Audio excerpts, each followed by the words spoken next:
سيدي هذا المكان ارتاح، هذا المكان كله ماكو اي علامه ارشاديه، لا مخرج ولا مخرج طوارئ. هسه انا وقفت كل رفوف ما راح اشوف اي مخرج طوارئ. هذا الموت كان بناس وعوائل هذا اللي فيه اواني اللي قاعد يجيب خلافات الدوره والتفاصيل الاخرى.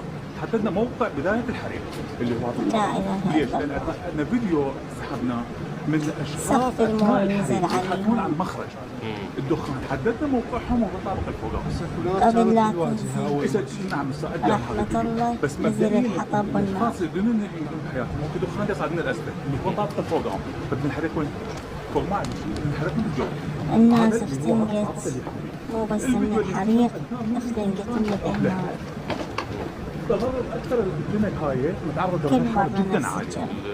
ردة الفعل الدفاع المدني ونفس الرد. ما كان ممكن انه يوصل للمواطنين حسين راحت الناس الطيبة وضربت السرامات من السطح من برا يباوع بس على من تحت. الزوار. داخل ما قدروا.